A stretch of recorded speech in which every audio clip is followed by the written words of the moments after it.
ഈ ആസിഫിക്കയുടെ ഫാൻസ് എന്ന് പറഞ്ഞാൽ ഒരു രക്ഷയില്ലാത്ത ഫാൻസ് ആണ്. ഒരു 2 വർഷം മുൻപ് ഞാനൊരു ഇന്റർവ്യൂ എടുത്തതുകൊണ്ട് ഇപ്പോഴും എന്നോട് ഭയങ്കര സ്നേഹമാണ്. ആസിഫിക്കയുടെ കൂടെ നിന്ന ആളല്ലേ എന്നൊക്കെ പറഞ്ഞിട്ട്. എന്താ ആസിഫിക്ക ഇതിന്റെ ഒരു രഹസ്യം? ഞാൻ ആ സ്നേഹത്തിന് മുന്നിൽ ഞാൻ ഉത്തരം മുട്ടിപ്പോയി. ഇല്ല, എനിക്കൊന്നും അവര് നമ്മളെല്ലാരും തമ്മിൽ ഭയങ്കര കണക്റ്റഡ് ആണ്. അഗെയിൻ സിനിമ കാണുമ്പോൾ ഞാൻ എപ്പോഴും പറഞ്ഞിട്ടുണ്ട്, എന്റെ നല്ല സിനിമകളാണെങ്കിൽ നല്ല സിനിമകളാണെന്നും മോശം സിനിമയാണെങ്കിൽ മോശം സിനിമയാണെന്നും പറയാനുള്ള ഒരു ഫ്രീഡം ഇവരെല്ലാവരും എന്റെ അടുത്ത് കാണിച്ചിട്ടുണ്ട്.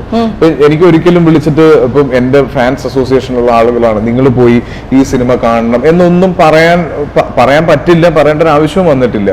നല്ല സിനിമകളാണെങ്കിൽ മാത്രമാണ് അവർ പറയുന്നത് പോലെ പോയി കാണാറുള്ളൂ. അപ്പൊ ആ ഒരു ഭയങ്കര ജെനുവിൻ ആയിട്ടുള്ള ഒരു ഇഷ്ടമാണ്. അതൊരു ഫാൻഷിപ്പ് എന്നൊന്നും അല്ല ഞാൻ പറയാം. മോറോവർ ഒരു സഹോദരനോടുള്ള സ്നേഹം പോലെയാണ് അവർ എന്നെ കൺസിഡർ ചെയ്യുന്നത്. അതൊരു ഭയങ്കര ഭാഗ്യമാണ്. അപ്പോൾ എന്റെ എല്ലാ പരാജയങ്ങളിലും വിജയങ്ങളിലും എല്ലാം എന്നെ സമാധാനിപ്പിക്കുന്നത് അവരാണ്. എന്റെ ഒരു മോശം സിനിമ ഇറങ്ങിയാൽ എന്റെ സോഷ്യൽ മീഡിയ ഇൻബോക്സിൽ നോക്കിയാൽ അറിയാം, കുഴപ്പമില്ലേക്ക ഇതൊക്കെ ഇങ്ങനെയാണ് എന്ന് പറയുന്ന ഒരു സ്നേഹം എനിക്ക് അവരെപ്പോഴും തന്നിട്ടുണ്ട്. ഇതിനെല്ലാത്തിനും കാരണം ഞാനാ. ഈ പ്രശ്നം മുഴുവൻ ഉണ്ടാക്കിയത് ഞാനാ. ഇത് ആക്ച്വലി വിനീത് ആൻസിയോട് പറയുന്നതാണ്. തിരിച്ച് ആൻസി വിനീതിനോട് അല്ല വേണ്ട, രജീഷ വീട്ടിൽ ആരോടെങ്കിലോ ഫ്രണ്ട്സിനോടോ ആരോടെങ്കിലും ഇത് പറഞ്ഞിട്ടുണ്ടോ? ഇതെല്ലാം ഞാൻ കാരണം. ഈ എല്ലാ പ്രശ്നം ഉണ്ടാക്കി ഞാൻ ഭയങ്കര സംഭവമായതുകൊണ്ട് എനിക്ക് ഇതുവരെ അങ്ങനെ പറയേണ്ടി വന്നിട്ടേ ഇല്ല. പൊന്നേ, എങ്ങനെയുണ്ട് എന്റെ പൊന്നേ? ഒരു പ്രശ്നം ഞാൻ ഉണ്ടാക്കാറില്ല, വളരെ മാന്യയും മാധ്യമാണ്. അപ്പൊ മനസ്സിലായല്ലോ എന്താണ്.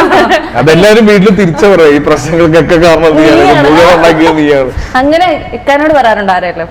പിന്നെ എന്നോട് ഇഷ്ടം പോലെ ആളുകൾ പറയാം. എന്റെ ഫ്രണ്ട്സ് ഒക്കെ ഇടയ്ക്കിടയ്ക്ക് പറയുന്നത് ഞാൻ ചില തീരുമാനങ്ങളൊക്കെ എടുക്കും.